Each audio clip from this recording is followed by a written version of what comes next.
Depuis plusieurs semaines, nous sommes en train de définir les signes du réveil spirituel. Nous terminons aujourd'hui avec les 3 derniers points. Bienvenue à tous dans cette vidéo. Je suis Eli David Domingos, pasteur, artiste et écrivain. Ici, nous te parlons de réveil spirituel, nous te parlons de la foi, nous te parlons du surnaturel. Pour ne manquer aucune de nos prochaines vidéos, je t'invite tout de suite à t'abonner, à activer la petite cloche, à commenter, à liker et à partager. Durant les précédentes semaines, nous avons vu plusieurs points très importants qui nous montrent une personne, une église, une organisation, un pays en état de réveil. Le premier point que nous allons voir, c'est la crainte de Dieu. La crainte de Dieu. Prenons quelques textes qui vont nous aider à comprendre ce concept de crainte de Dieu. Actes chapitre 9, le verset 31. L'Église était en paix dans toute la Judée, la Galilée et la Samarie, s'édifiant et marchant dans la crainte du Seigneur, et elle s'accroissait par l'assistance du Saint-Esprit. Actes chapitre 2, le verset 43. La crainte s'emparait de chacun, et il se faisait beaucoup de prodiges et de miracles par les apôtres. 2 Corinthiens chapitre 7, le verset 1.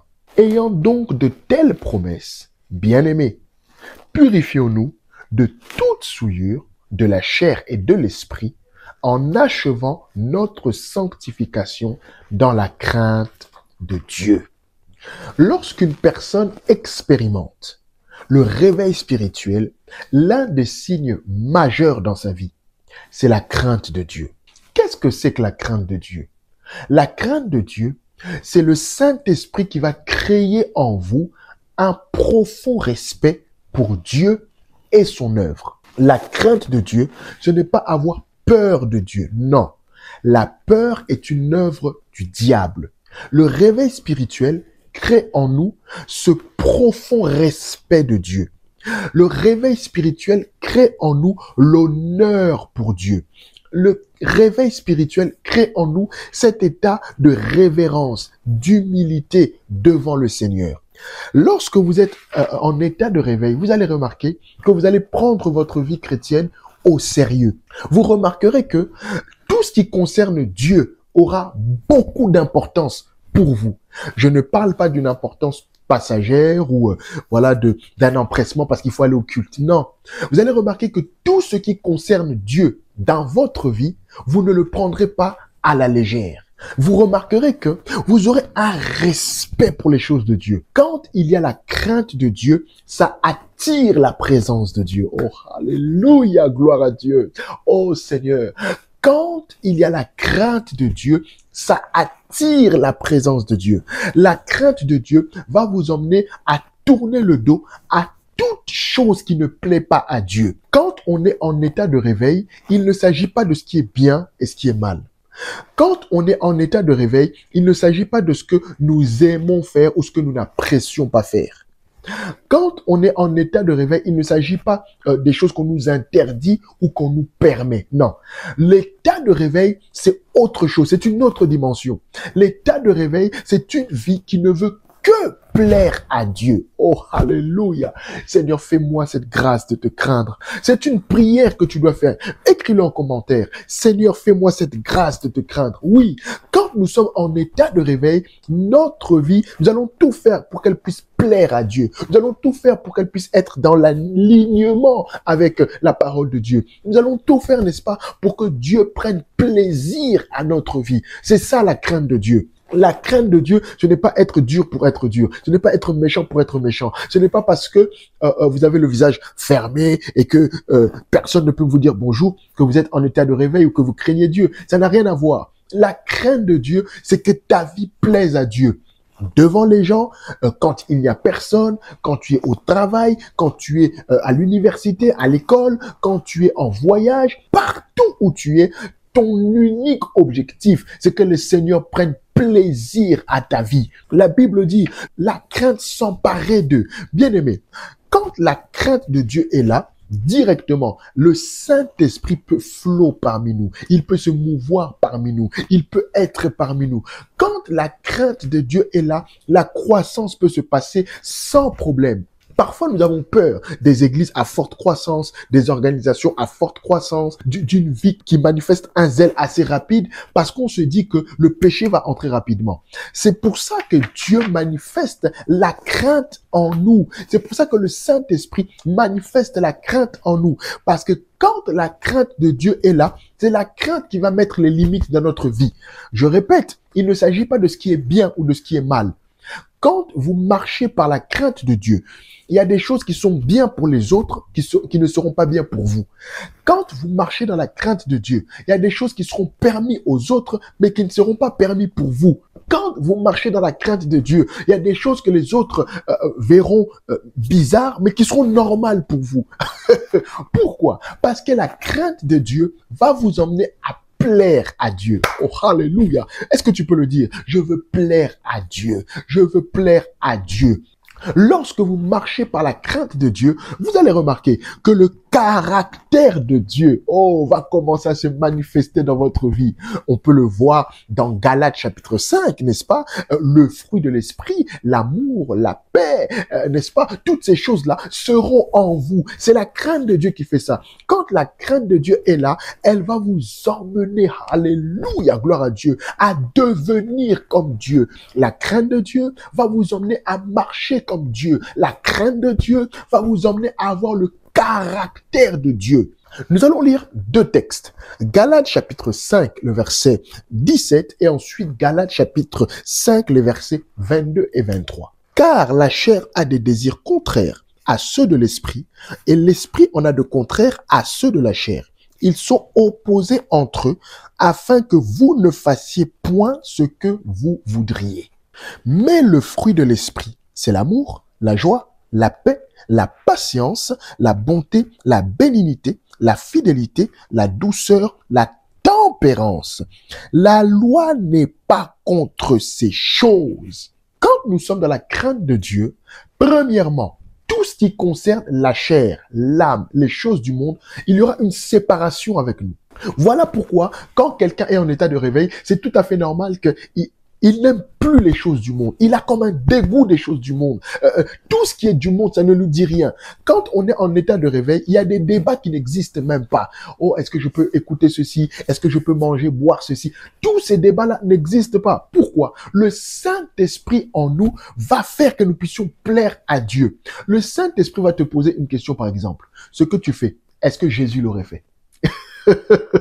Ce que tu fais, est-ce que ça donne plaisir à Dieu? La crainte de Dieu va t'emmener à vivre comme si Jésus était avec toi juste à côté. Comme s'il était, n'est-ce pas, sur ta chaise, dans ton bureau, dans ta chambre. La crainte de Dieu va t'emmener à voir Jésus réel avec toi. Oh, gloire à Dieu. Mais encore plus, la Bible dit, le fruit de l'esprit nous donne le caractère de Dieu et la loi n'est pas contre ces choses. Ça veut dire quoi? Quand on a la crainte de Dieu, nous sommes agréables à Dieu, mais pas que. Nous sommes également agréables autour de nous. Avoir la crainte de Dieu ne te rend pas désagréable, c'est pas vrai. Avoir la crainte de Dieu ne te rend pas invivable, c'est pas vrai. Avoir la crainte de Dieu ne te rend pas méchant, c'est pas vrai. La crainte de Dieu te donne en horreur le péché, mais tu auras la compassion du pécheur. La crainte de Dieu te donne en horreur le mal, mais tu auras en compassion la personne qui fait cette chose-là. Pourquoi la crainte de Dieu se manifeste ainsi en nous? Simplement parce que nous devons sauver les pécheurs, parce que Dieu doit nous utiliser pour sauver les pécheurs. Donc la crainte de Dieu nous sépare du mal, la crainte de Dieu nous donne en horreur le mal, mais elle développe en nous le caractère qui nous permet, alléluia, d'aller sauver les pécheurs. Très important. Donc, quand nous sommes en état de réveil, nous allons manifester la crainte de Dieu. Le deuxième signe que nous pouvons voir aujourd'hui, et ça, c'est l'un de mes préférés, c'est les signes, les prodiges et les miracles. Oh my God, alléluia. Bien-aimés, il n'existe pas de réveil spirituel sans signes, prodiges et miracles. Oh my God. Est-ce que tu peux l'écrire? Signe, prodige, miracle. Signe, prodige, miracle. Lorsqu'il y a le réveil spirituel, le Saint-Esprit va nous emmener à manifester Dieu. Lisons quelques textes. Actes chapitre 2, le verset 43. La crainte s'emparait de chacun et il se faisait beaucoup de prodiges et de miracles par les apôtres. Actes chapitre 29 et 30. Et maintenant, Seigneur, vois leurs menaces et donne à tes serviteurs d'annoncer ta parole avec une pleine assurance en étendant ta main pour qu'ils se fassent des guérisons, des miracles, des prodiges par le nom de ton saint serviteur Jésus. Alléluia! Est-ce qu'on peut acclamer le Seigneur? Aucun réveil n'existe sans les miracles de Dieu. Pourquoi? Parce que par chaque réveil, Dieu veut montrer qu'il est Dieu et qu'il est présent. Les miracles, les signes, les prodiges, les guérisons, les délivrances, toutes ces choses-là prouvent à l'homme que Dieu existe et qu'il est présent. Frères et sœurs, s'il vous plaît, je vous en supplie, ne combattons pas l'œuvre du Saint-Esprit. Ne combattons pas l'œuvre du Saint-Esprit. Vous allez voir, bien-aimés, des personnes qui sont contre les miracles, contre les signes, contre les prodiges, contre les guérisons, contre les délivrances. Pire encore, certains disent que c'est de la distraction. Pire encore, certains disent que c'est les choses des bébés spirituels. Bien-aimés, je vais vous dire quelque chose.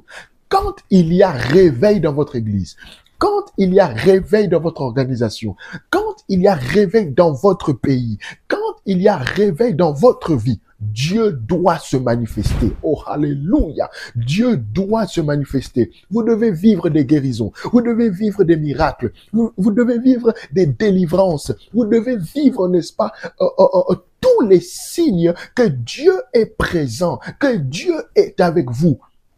Regardons la vie de Jésus-Christ. C'était une vie, n'est-ce pas, couronnée par plusieurs miracles. Pourquoi quand nous lisons, par exemple, les évangiles, nous sommes dans cette joie, nous sommes dans cette bénédiction? Parce que on nous montre tout ce que Jésus faisait. Bien-aimé, quand le réveil éclate quelque part, alléluia, Dieu donnera des preuves qu'il est là. Dieu donnera des preuves de sa présence. Dieu donnera des preuves de sa puissance. Oh my God, alléluia. Je prie le Seigneur que des preuves commencent dans votre ministère. Je prie le Seigneur que des preuves commencent dans votre organisation. Je prie le Seigneur que des preuves commencent dans votre ministère, dans votre église, dans votre pays, dans votre famille. Frères et sœurs, nous ne prions pas un Dieu mort. Oh, alléluia. Nous ne prions pas un Dieu qui est resté dans le tombeau. Nous ne prions pas un Dieu qui ne répond pas, qui n'entend pas, qui ne voit pas.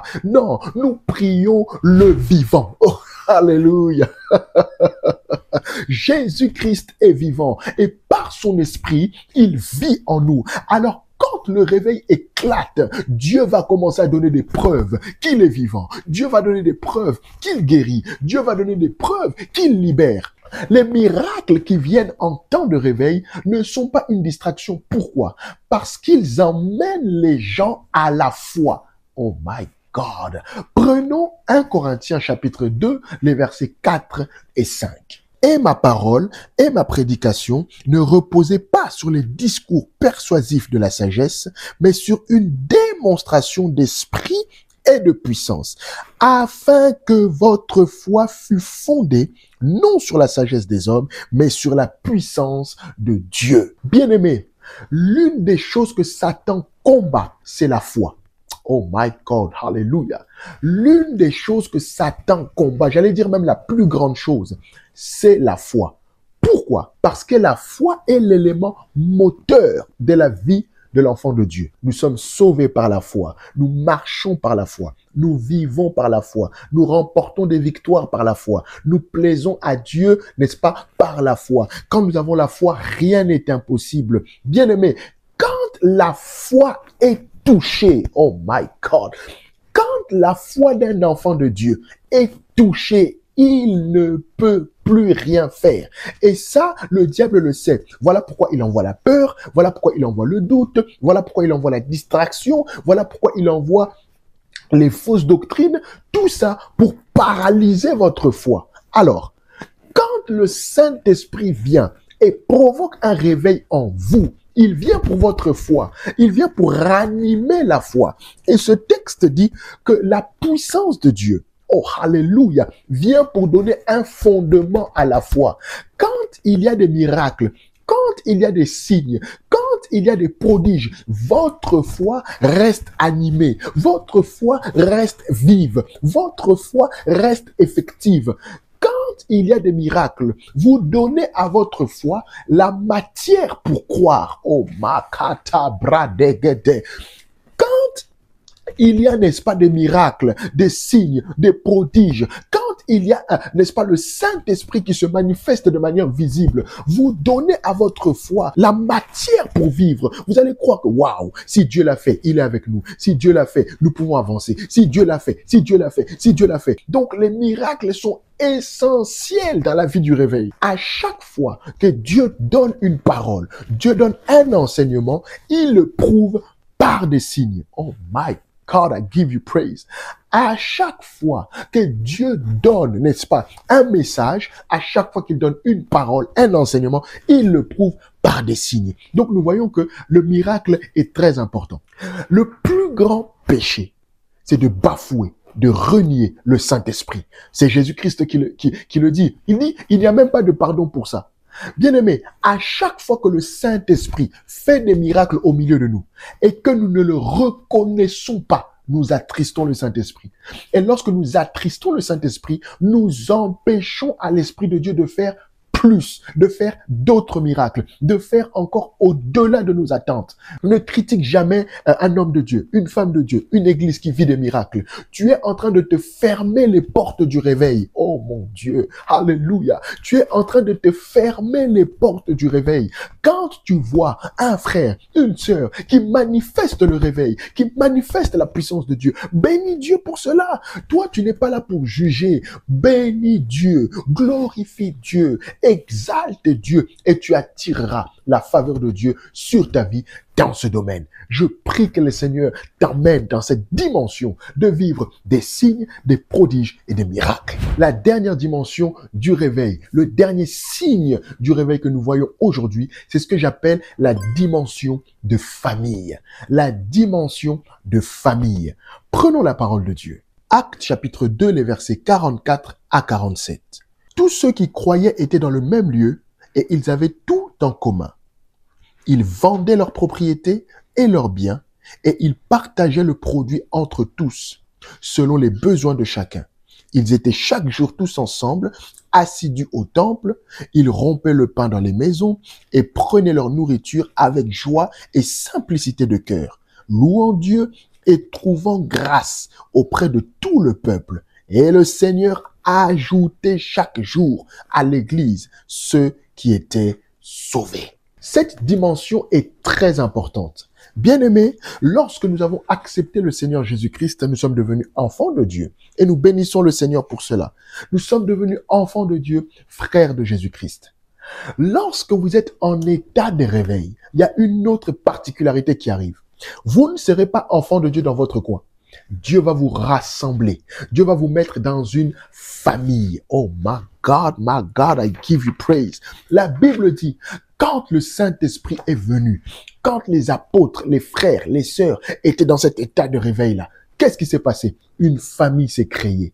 Oh my God, hallelujah, hallelujah. Une famille s'est créée, une famille s'est créée. Ils étaient ensemble, ils vivaient, n'est-ce pas, la vie de Christ ensemble.